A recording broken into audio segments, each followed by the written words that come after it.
Welcome back to the Chosen Life podcast. We are now in season 3. It's the beginning of the new year still, and I have landed the guest. Oh, it has taken me so long to get her onto this show. I had to talk to her people, beg, plead, bribe, but she is finally here. The one, the only, Elena Saradidis. Elena, welcome to the Chosen Life. Thank you for having me, Jonathan. Well, you have my cell now. You can just text me.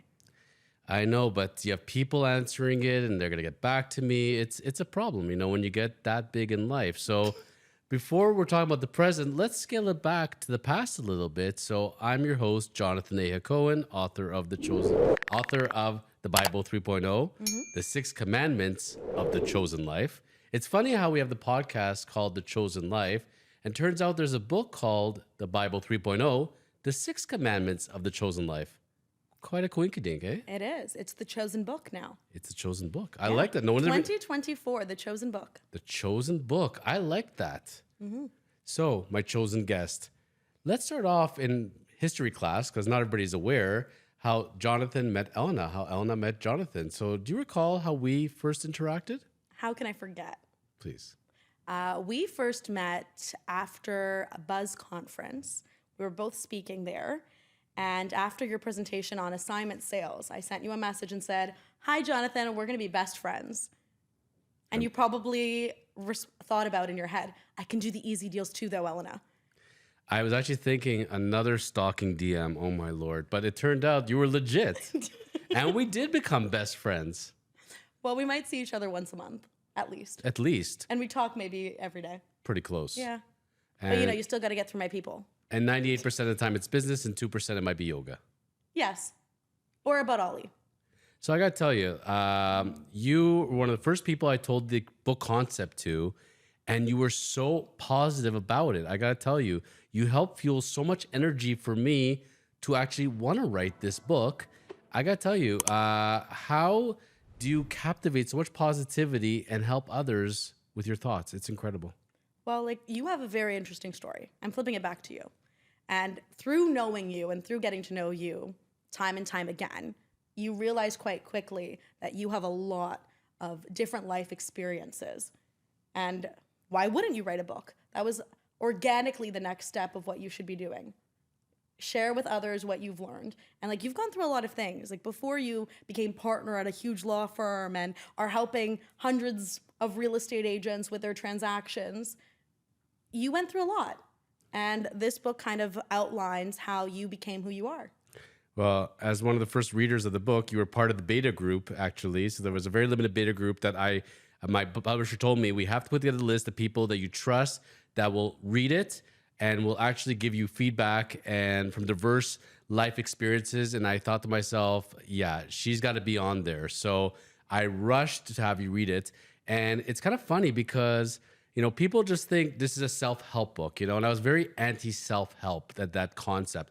I like to call it self-improvement, but according to Amazon, it's in spiritual self-help. It's one of the categories. But if I had to break down this book, as you know, it's actually 3 parts. It's part self-help, it's part inspirational, and it's actually part memoir. A lot of things that I would never dare tell anybody, almost like writing into a diary, I wrote that into the book. And it's like having people read your diary, which is kind of freaking away, but it's also very, very liberating. Yeah, I would say it's more of a lifestyle book. It's how to change your lifestyle to become a more healthy version of yourself. Absolutely. I mean, that builds the foundation, certainly. And so, again, I thank you very much for being one of the most positive people around me from the beginning, helping beta read this book, consuming the book, and being here to share your experiences, which is fabulous. We're going to have you on several weeks for now to talk more about this. But I got to ask you, ultimately, when you got the copy in your hands, what was your reaction as far as the cover goes? What were your initial reactions as you saw the book for the first time? I saw the beginning steps of when you were creating this and how many chapters you were reviewing. And I remember we even went to some yoga classes because you try and become healthy with me. Or you try to get me to become healthy. That's... Whichever way you want to look at it. Yeah, yeah. I'm trying to bring you over Yeah, to over the light side. healthier side. Yeah, like that's why I put water into your cup instead of coffee. Sorry. Yeah, he's fully trying to get me to live through this book because there's a whole chapter dictated to how much I don't drink water. That's coming. Don't worry, folks. But in the meantime, yes, your reaction to the book. You looked at the cover. You looked at everything. Is it what you expected? What was your reaction? I would say it was pretty much what I expected.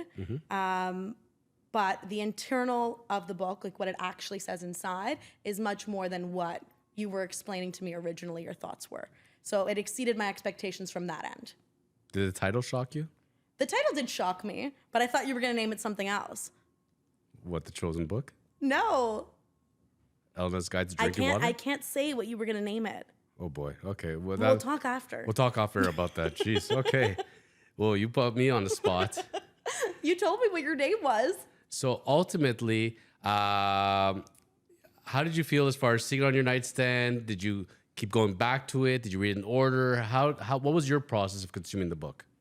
Well, you already know the test trial period one, I audio listened to it and I put it in my computer so I could hear it because I'm much more of an audio person, which you've now created an audio version of it. Absolutely. So we're now touching on that too. But I did do chapter by chapter. And one of the things is you being an audio person, so when you go to do those long drives in the future, there is an audiobook format. So there's the physical book, there's the ebook, and there's the audiobook. The audiobook was prepared with a music producer, so there's music embedded throughout the book.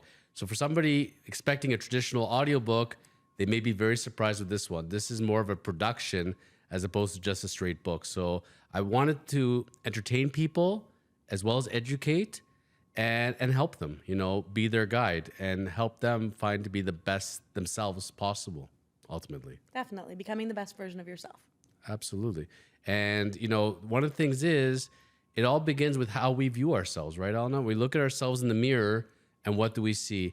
And what I'm trying to bring into 2024 and going forward and people starting a new fresh slate is to see that best version of themselves possible. To say there's no limits. We could be anything we want to be. And all we got to do is create those steps to make that happen. Definitely. So as we pause today, Elena, you've been so gracious to come and join us. We're going to come back next week. And next week, we're going to talk about one of Elena's most hated topics, but will become one of her favorites going forward. Stay tuned. This is the Chosen Life Podcast.